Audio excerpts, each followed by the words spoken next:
Ya, manusia ini makhluk yang paling sempurna, sudah berada di puncak. Makhluk lain di dunia ini banyak, ada hewan, binatang kan, dan tumbuh-tumbuhan. Dan yang paling sempurna mencapai puncak dan punya potensi untuk mengenal Allah secara sempurna, nggak ada lain kecuali manusia. Sampai-sampai Allah mengatakan wa nahnu aqrabu ilaihi min hablil warid. Kami lebih dekat dari urat lehermu. Itu hanya diperuntukkan untuk manusia. Lebih dekat dari urat lehermu. Saking dekatnya Allah itu. Karena dia Allah itu wa nafakhtu bihi min ruhi, aku tiupkan dari ruh sifatku. Itu akunya Allah dalam diri kita. Ya. Maka orang-orang majub nanti itu sebenarnya kalau pengalaman guru-guru kita ya, yang hidup bersama kita yang mengalami majub, saya pernah nanya salah satu khalifah kita, Buya dulu kan pernah ngalamin majub, apa amalannya, kok bisa? Nah, jawaban beliau sederhana, coba rasa cinta dan rindu dijaga saja, jangan putus dari hati. Jadi kunci Pak, kunci-kunci gini hanya kita peroleh setelah mengalami. Kalau rasa rindu dan cinta kita nggak putus-putus dari hati kepada Allah Ta'ala, lama-lama kebuka itu hijab itu. Majub. Nah kalau udah majub itu gimana perasaannya Bu ya? Semua kelihatan. Isi hati manusia pun kelihatan. Semua terlihat. Apa yang diperlihatkan Allah Ta'ala. Jadi kayak orang gila memang. Karena nggak berfungsi lagi pikirannya. Seperti nggak berfungsi akalnya. Dia pakai hati aja ngomongnya. Kalau kelamaan dalam posisi majub, untung saja beliau majubnya hanya 3 hari. Ya kan, yang nyeleneh itu 3 hari aja, habis itu udah. Kalau nggak keluar dari sini, ya kayak Siti Jenar, kalau benar ceritanya ya, karena sebagian mengatakan beliau tidak ngaku Allah. Itu hanya buatan Belanda. Tapi menurut yang ramai kan itu. Kalau nggak keluar dari makom itu, ya kayak Wan Sehat. Itu kosong. Yang bisa ngetahuinya ahli ma'rifat. Dia kosong. Akalnya udah nggak berfungsi ke orang gila. Dia main ini aja. Dia masuk. Kenapa dia beda dengan orang gila biasa? Apa bedanya rupanya Ustaz? Beda. Wan Sehat itu dia punya karomah. Coba lihat orang gila biasa. Ada karomahnya nggak? Nah, itulah bedanya gila majub dengan gila gila beneran. Nggak sama. Kalau gila majub yang keluar karomah. Nah kalau orang gila majub kenapa? Akalnya putus. Karena dia terlalu cinta gila. Ada nggak orang karena sangat cintanya sama perempuan putus cinta langsung gila? Saya mau tanya, ada nggak? Ada? Ada? Ada nggak orang putus cinta jadi gila? Ada. Itulah orang gila itu tadi. Orang majub itu. Itu karena dia seolah-olah seperti itulah perumpamannya. Dia tidak putus cinta sebenarnya. Cuman saking cintanya, rindunya dia sama Allah nggak bisa nahan. Putus akalnya, saraf akalnya. Gila. Dia gilanya karena cinta sama rindu sama Allah. Bukan gila biasa. Kalau kita kan gila. Di antara kita kan ada yang gila, kenapa? Nggak jadi dewan. Stres gila. Putus cinta gila. Kalau wali gilanya karena cinta sama Allah. Itu bedanya Pak. Makanya orang gila yang karena putus nggak dapat jadi anggota dewan beda dengan Wan Sehat gilanya. Ya memang udah gila, gimana lagi? Cuma bedanya karomahnya beda nanti.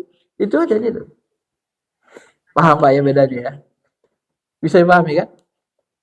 Namanya orang gila ya jangan disuruh selalu sholat, namanya gitu, udah gila, gimana lagi disuruh sholat. Orang yang menjalankan syariat itu orang yang akil, berakal, yang mukallaf. Orang gila nggak dianggap akil. Makanya kalau ada orang bilang, masa ada wali gila sih? Dia kan nggak paham, nggak pernah ngalami. Nah, ya itu ilmunya. Kenapa dia menjadi majub gitu ya? Cukup ya tadi ya?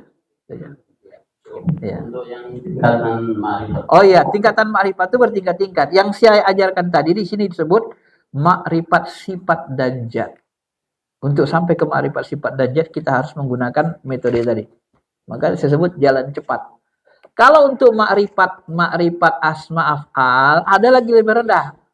Di sini sebelum membahas itu sebenarnya beliau ceritanya gimana? Ya, kalau orang awam nih, maaf nih, orang kafir, orang awam, dia kan masih gunakan akalnya. Bagaimana cara dia supaya mengenali Allah? Kita ajak dia berdialog dengan akal. Jadi Fir'aun ini diajak dialog. Ya, dengan Nabi Musa diajak dialog. Siapa Tuhanmu Musa? Lalu Nabi Musa mengatakan, Tuhanku adalah Rabbul Alamin. Fir'aun bertanya, wa ma Rabbul Alamin? Siapa Tuhan semesta alam itu? Rabbus samawati wal ard wa ma bainahuma in kuntum muqinin.